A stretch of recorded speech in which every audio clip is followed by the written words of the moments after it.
Kelly e aproveite para curtir e seguir o canal da Mídia Ninja. Um vídeo, agora daqui a pouco a gente volta para poder comentar. Pode rodar, por favor. O que a gente tem que fazer, que é o que eu acho, é o restabelecimento enquanto poder de características profundamente masculinas na nossa sociedade. É mesmo, é? E essas você é machista, Eu sou. Então me chama, eu sou. Como é que é? Certas coisas tem que ser. Tem que dar o nome aos bois. Esse vídeo, candidato, é de 25 de abril do ano passado, num programa na internet que o senhor tinha, tá ali com alguns colegas. Que é um carro Alfa Romeo, tá? Antes que vocês façam construções. Às vezes vão morrer. Eu queria pedir para o senhor esclarecer essa afirmação, porque eu olhando me dá a impressão de que o senhor passa um certo orgulho em ser machista. Não, inclusive, não sei se viram o vídeo inteiro. Vimos. O vídeo inteiro, uma das coisas que eu discuto, aquele é um influenciador digital masculinista. Sobre a questão homem e mulher, e sobre a questão, eu tenho uma opinião muito diferente da dele, de que ele defende, eu tenho que lembrar dessa entrevista, mas ele defende a ideia de que as leis, por exemplo, de direito de família são muito punitivas com relação aos homens. Eu falo, a maior parte dos casos, o direito de família envolve um homem que não paga pensão e um homem que não está presente. A figura do homem presente, ela deixou de existir. E a provocação que eu faço ali, que é uma provocação válida, é a figura masculina, ela tem que retornar de maneira positiva na nossa sociedade. Diante da situação constrangedora, Renan negou que defenda o machismo, contrariando o que ele próprio disse no vídeo, ao lado do ex-deputado Arthur Duval, o Mamãe Falei, que foi caçado pela Alesp. Nós estamos vivendo uma sociedade de famílias desconstruídas. Da figura masculina moída. Mas o senhor se coloca como um homem machista? Não, ali é uma provocação. Você tem que saber o momento da provocação. Não, o senhor disse, a gente acabou de mostrar. O senhor estava bastante, à vontade. E no vídeo todo, são raros os momentos em que o senhor de fato discorda desse... Você viu esse momento? Eu vi todos os momentos. Perfeito. Então, eu vi todos. Só para concluir, porque se conecta com o que o senhor estava dizendo. O senhor também disse, aqui é uma aspa sua, tá, candidato? A ausência de presença masculina é um dos maiores elementos constitutivos de um jovem que comete um crime. Ele não tem exemplo, ele não tem limite, ele não tem estruturação. A gente está falando de um país em que metade dos lares brasileiros chefiados por mulheres. E não significa que não haja a figura masculina nesses lares, tá? Isso é diferente de mãe solo. O senhor está culpando as mulheres pela criminalidade?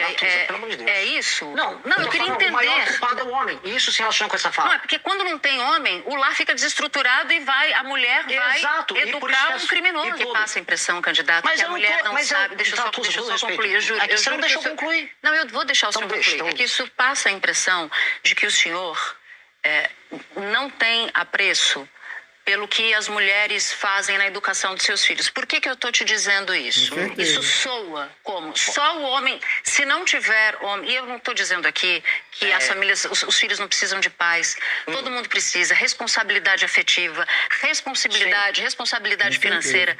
Tudo isso aqui é dado como o céu está azul hoje, tá? Só para não ter confusão disso. O meu ponto é, quando o senhor diz isso... automaticamente passa-se a impressão de que os lares em que não existe a figura masculina são lares de filhos desestruturados. Isso não é verdade. Eu fiquei muito... O senhor usou a palavra exemplo, era isso que eu ia perguntar. O senhor acha que exemplo que isso aqui dá?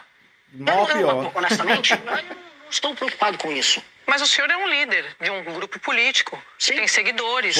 Quando o senhor diz eu sou machista, tem que dar nome aos bois. Eu sou... Deixando muito claro, as pessoas entenderam a minha mensagem.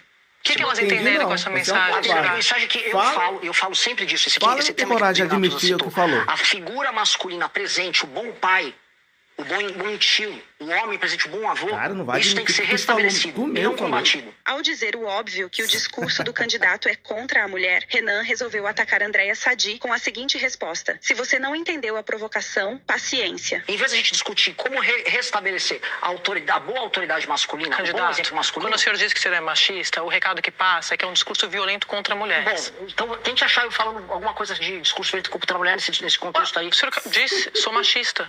Tem que dar nome aos bois. Olha só, se você entendeu a provocação, então paciência. Se eu passei essa mensagem pra você, lamento. Lamento você não admitir a tua fala machista. Entrevista é isso. Fala, eu sou machista. O senhor acha que as mulheres entenderam que ser machista é um afago? Eu não sei, Sadi. Eu não sei. Eu não sei o que elas vão entender. Agora, a mensagem que eu quero tratar e o que eu trato como programa não é isso. Eu não vou ficar pegado aqui se eu machuquei, eu passei a impressão A, B ou C. Mesmo. Eu não sou a melhor pessoa do mundo para fazer o marketing de mim mesmo. Agora, a ideia que eu tô defendendo aqui tá certa. E é isso que importa. Sadi também deixou o candidato sem resposta ao questionar se ele acha que dá para brincar com o estupro, em referência ao episódio em que o candidato disse que estupraria uma jovem. Realizou em 2021, acho que foi gravado em 20, que o senhor aparece sorrindo ali, falando para um grupo de apoiadores, de amigos, dizendo que vocês queriam entrar num bar, num estabelecimento, se vocês não entrassem nesse estabelecimento, vocês iam estuprar uma moça ali, uma colega de vocês.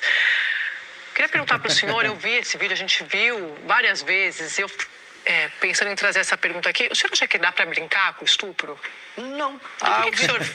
Não, esse vídeo não é de 2020, esse vídeo é de 2017. Que viralizou em 21, né? Então, não é que viralizou, uma pessoa... Isso é o seguinte, a gente estava numa festa e a gente estava simulando que eu era um rei, era uma brincadeira, que ela estava participando. Mas então o senhor acha que dá pra brincar com isso? Foi o que eu perguntei. Não, Sadia, você tem que deixar eu terminar. Você pediu um contexto, então deixa eu te dar o contexto. Favor, você ficar se adianta aí, vou contar a história e depois você pode me retrucar numa boa. Essa história foi uma piada que eu fiz no contexto com ela presente, com amigos presentes, devia ter umas 20, 30 pessoas, e que a gente ficava imitando. Foi uma piada muito ruim em um ambiente privado que alguém filmou. Né?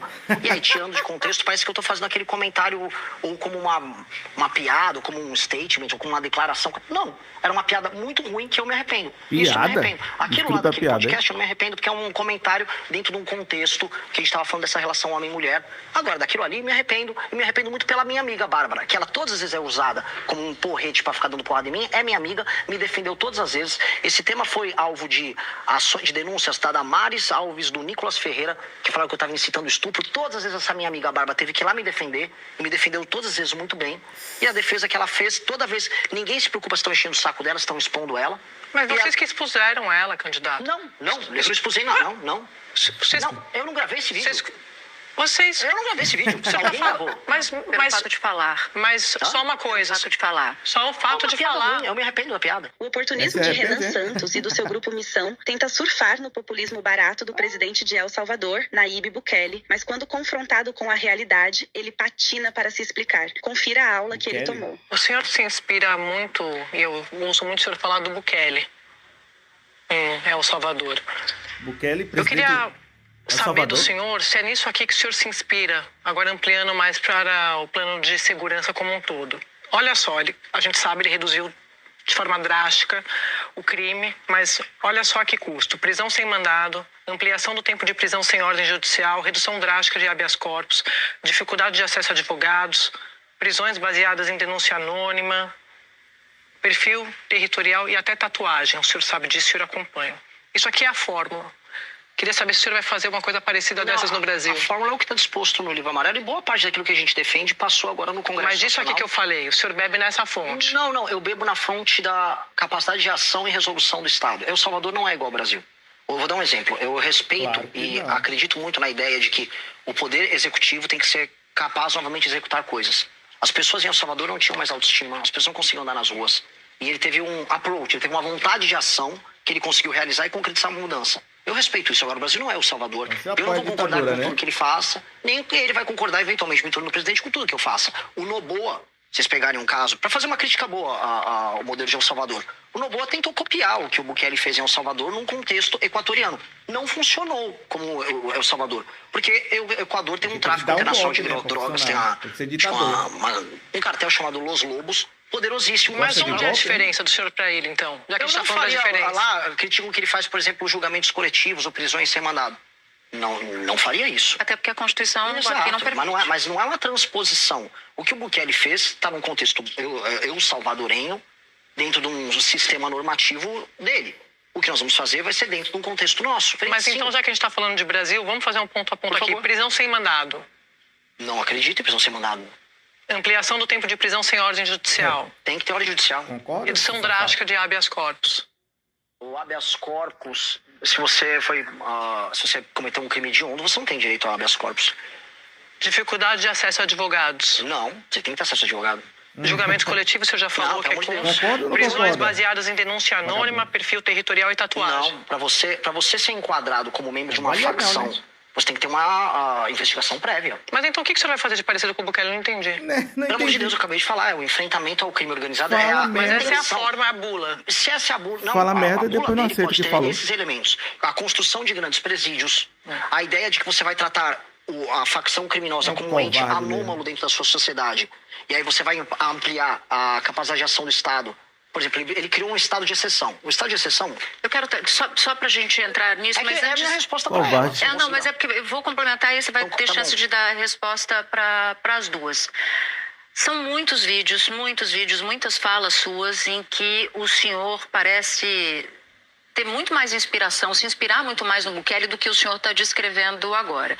E aqui, de novo, acho que vale a pena dizer como o Bukele conseguiu essa fórmula, como ele chegou à implantação dessa fórmula. Ele demitiu todos os ministros da Corte Constitucional, ele aposentou compulsoriamente 1/3 dos juízes, hoje ele controla o Congresso de lá, a Assembleia. A imprensa não é livre, muitos jornalistas tiveram que sair do país para não serem presos. Basicamente, em outras palavras, não há democracia por lá. E no seu plano de governo, o senhor deixa muito claro que o senhor vai combater o crime fazendo decretos sucessivos de estado de defesa e que essa é a sua IGLO, que essa é a sua fórmula. O senhor, em nome do seu combate, do seu plano de combate à criminalidade, está disposto a um custo de um regime autoritário ou de atropelar o Supremo Tribunal Federal se ele viesse colocar contra suas medidas, por exemplo? Não, eu não vou atropelar nada. Vou fazer o estrito cumprimento da lei.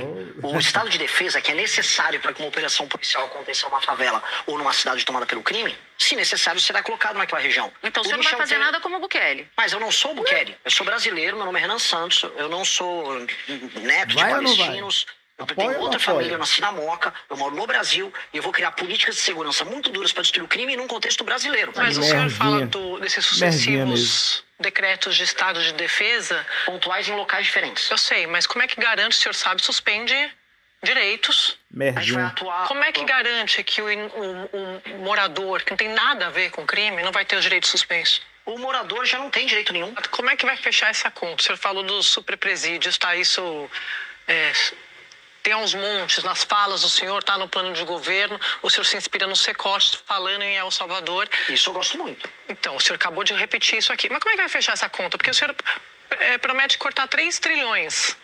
O senhor quer construir superpresídio. De onde vai sair esse dinheiro? O novo regime fiscal, o corte de gastos não é... no papel, matemática. Não, matemática, de maneira clara. Eu preciso fazer gastos, que é o regime fiscal.